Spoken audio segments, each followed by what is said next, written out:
just as an example, like Daring Fireballs. Daring Fireball is a popular blog on technology and the web, and also sometimes commenting US politics and even American football, so a big range of topics. I'm interested in a few of them. And I think regularly, once a week, this guy based in Philadelphia is producing and publishing a podcast. Yeah, sometimes, not regularly, but sometimes I'm listening to it.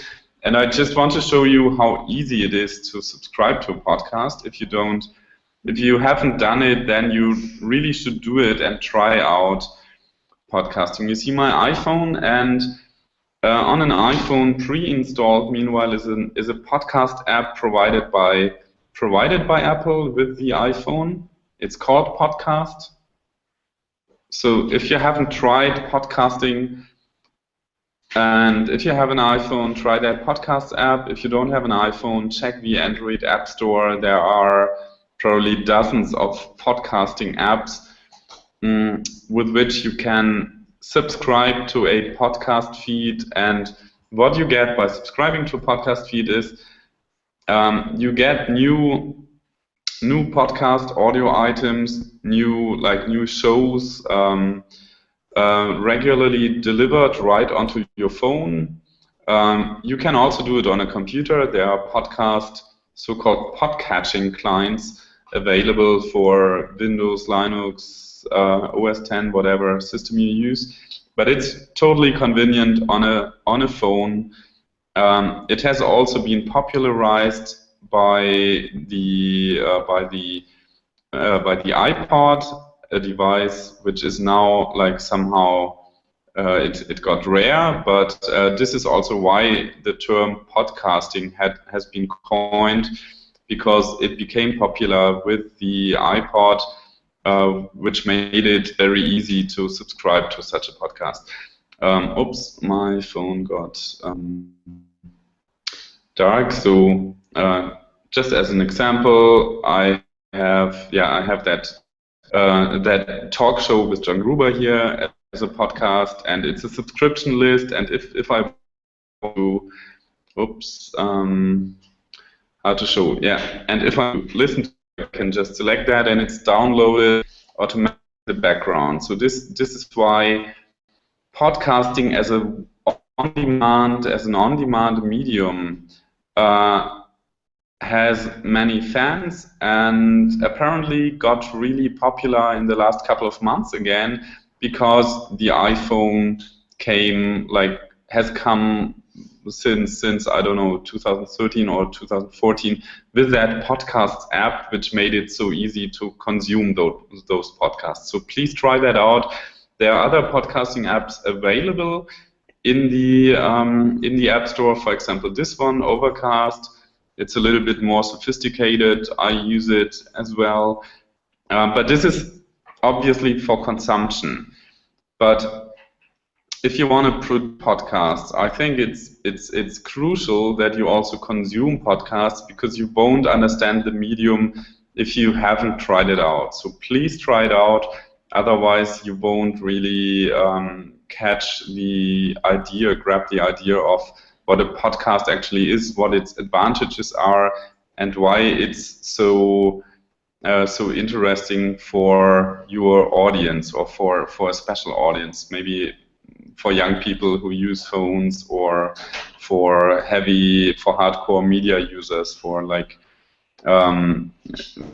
also people, actually also for everyone who has a long commute and wants to hear your show. And it's for listening to the radio, you need to be constantly online. For listening to an online broadcast, but for a podcast, you can download it at home, store it on your phone, and listen to it in your car, or while cycling a bicycle, and you have it pre-downloaded and it's stored offline.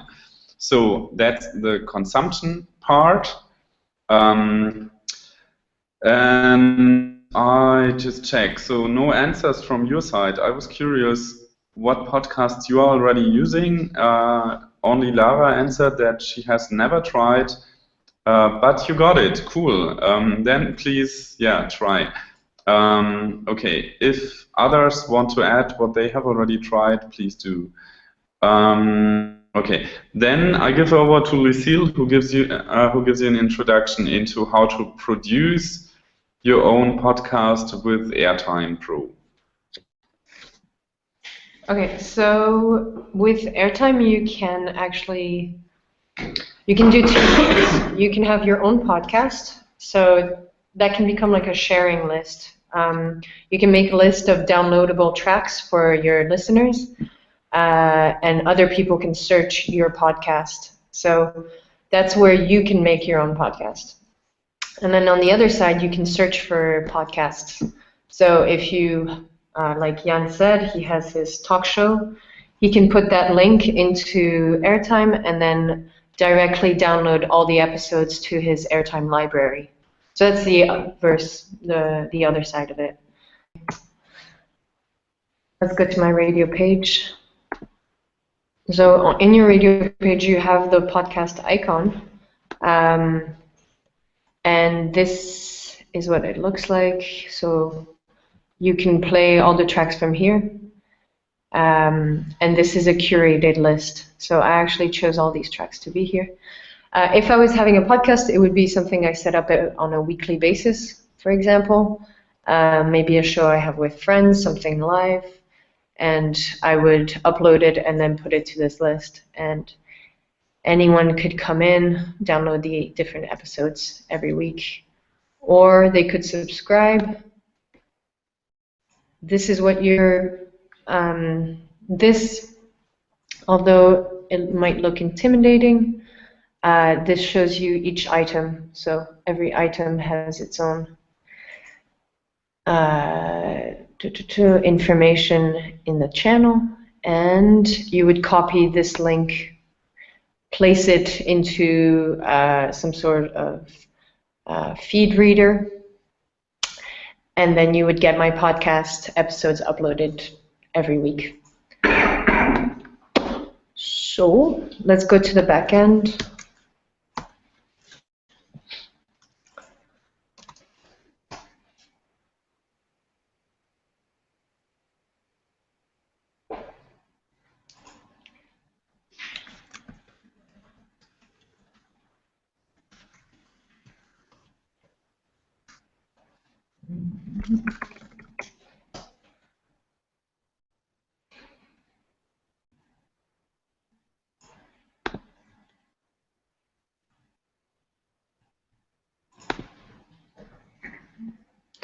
Okay, so the 2 parts is my podcast on the radio page, and this is all the information that would come up. So in your channel information, the information that iTunes would use, and the actual feed, and whether to make it public or private. So every instance, all your instances should have this feature. And here you can also see the specifications, so if you want more information on podcasting and all that jazz. So you would save. You can also view the feed, which will link you to the XML sheet. And on the right panel, you'll see the actual list. So you can manage all the tracks that are into the list. So how do you actually get tracks into this list? It's pretty basic. So you would upload a track to Airtime and find it in your track list. And from here, you can add anything. So a podcast doesn't necessarily have to be your own episode. If you have the copyright, you can podcast it. I might have just coined that term, podcast. So, for example, I'm going to take this track. I can double click and go to my publish settings. So anything in a podcast has to be published. So if you're looking around Airtime, you're going to want to look at a track, and then you're going to want to publish it. And sorry to interrupt you, but how do you actually turn a music track, let's say, into a podcast? By just clicking to publish? yeah, so the best way to do a podcast is to actually have one file that has like everything that you want in that one episode. But technically, you can put any file into your podcast list. So it can be an MP3 of 3 minutes long. That's a song. You can publish that as well. So to do that, to answer your question, you would go to any track in your library and click publish to your podcast, which is here, and publish. And then once this shows your podcast, then it will show up in your radio page. So I've just published update day 3. If I go to my podcast, I'll find it there. So it shows up as in chronological order, and this is the latest one. So again, here you can unpublish anything you want. And it will disappear from your radio page.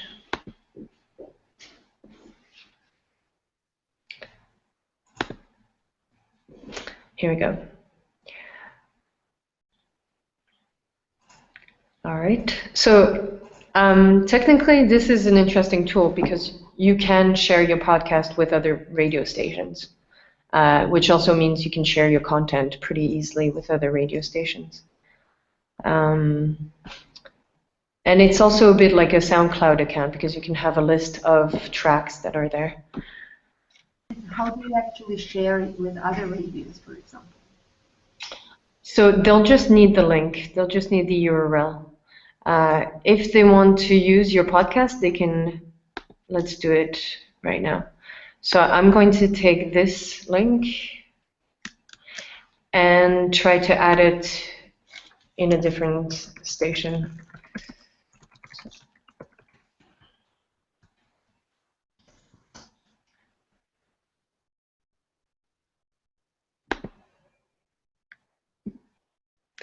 So the flip side of it is actually ingesting podcasts.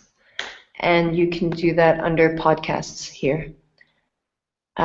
So you would add, and then you would add the RSS feed URL. So let's just try it. I have Airtime's feed, and I'm going to subscribe. Once that's in, it's going to try to find all the episodes that are under that podcast. So all these files that are in here should show up. And once that's in here, you can import it to your library.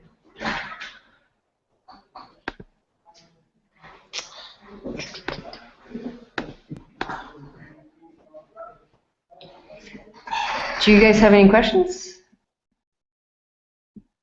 I think I'm pretty much running through it. It's, yeah, so now it should show up in my library. But it's pretty straightforward. Then I can go back to the list of podcasts I am subscribed to within my Airtime Pro instance, and I actually can have a look. For example, I can have a look at different things. The podcast URL, and I can also ask to automatically download the latest episodes. So that saves you the trouble of keeping watch over it. So RSS is a technology every blog today comes with. Also Newscoop supports RSS, and it's kind of a notification system for or subscription system to subscribe to any new articles on a website. You may think of a podcast as a blog that doesn't contain text articles but contains articles which carry an audio file. So a podcast is a series of audio files, and you can subscribe to that series of audio files or audio shows by subscribing to the equivalent RSS feed. So let's take that blog.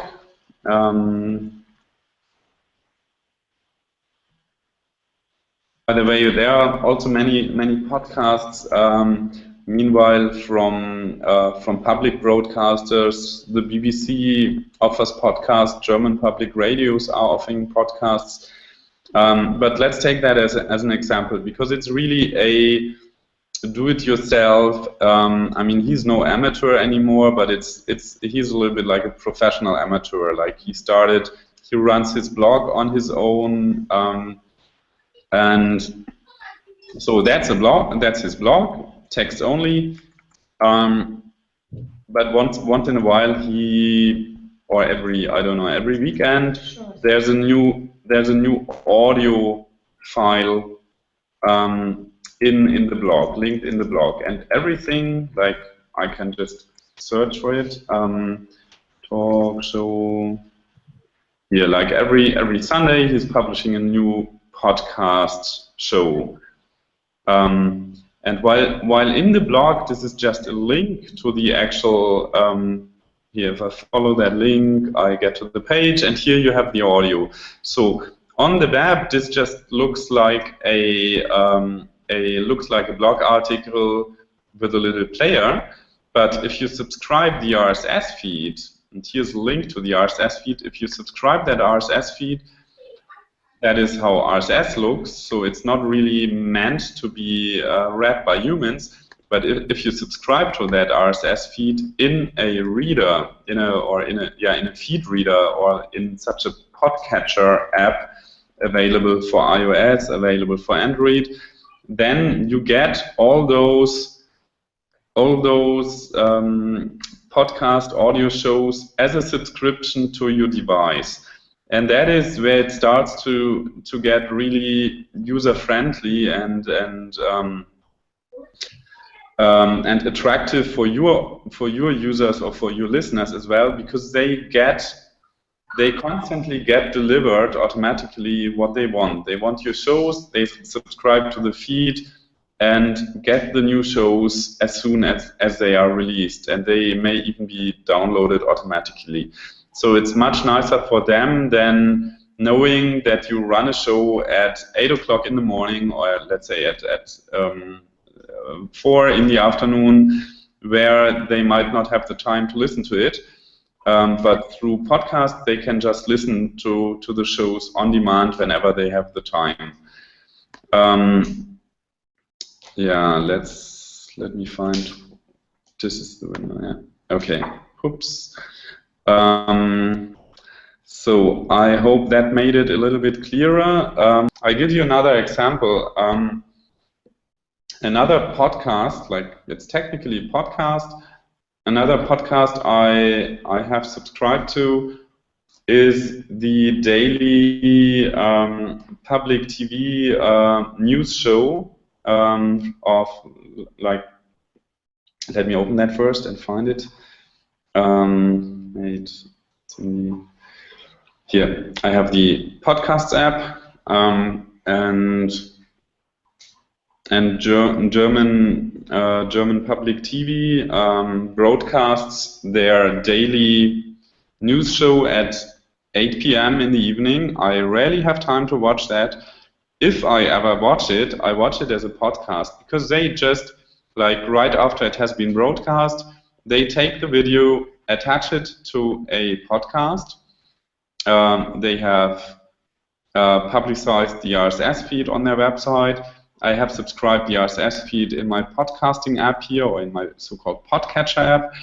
And as soon as it's like 8:30 maybe, my podcasting app checks whether there's something new on the feed, and if the new news show has been released on the feed, it will be downloaded automatically. And that is video. It's even HD video. So those shows obviously come with a certain file size, but I think you can even choose the resolution, and correspondingly the file size depends of the resolution. So this is really something which requires a decent internet connection. But audio shows like the talk show, the one I showed you before, those might just have, I don't know, maybe 50 megabytes, 100 megabytes. It just also depends on the length. And some podcasts have really long shows. That's also an advantage of podcasts. I mean, because people listen to it on demand whenever they have time, maybe or in the train or evening, they might be really willing to listen to a 1-hour show, while on radio, people tend to prefer short snippets. So podcasting really is a chance to long formats, long shows. So Ratianino asks, is it possible to edit or publish a podcast from a smartphone? Yes. Editing definitely, because there are audio apps available. I mean, editing just means that you edit an audio file. So you might use GarageBand on an iPhone. I don't know an Android equivalent, but GarageBand should be a good software to edit a podcast. Sitting next to us, she's, you know, TED, the TED conferences, and she's recommending TED Radio Hour. Just Google for it and try it out. And if you get to the website, you'll probably find information. This is released by NPR. Okay, so this is released by NPR, National Public Radio, from the United States. And I mean, anyway, if you Google for TED Radio Hour, you'll probably find a page with information about the radio show, and that page should contain information about how to subscribe to their podcast. You may also find it in iTunes. If you use iTunes on a Mac or Windows, iTunes contains a podcast directory. So try that directory as well. But I mean, in general, both like technically and as a medium, podcasting has nothing to do with Apple software. Like, I just want to make that clear, because we are presenting it here only on Apple software and on iPhones, but you can subscribe it on software, on whatever. That is what we hope for, that you help each other with setting it up. That would be super cool and helpful. And we are definitely available if you have questions.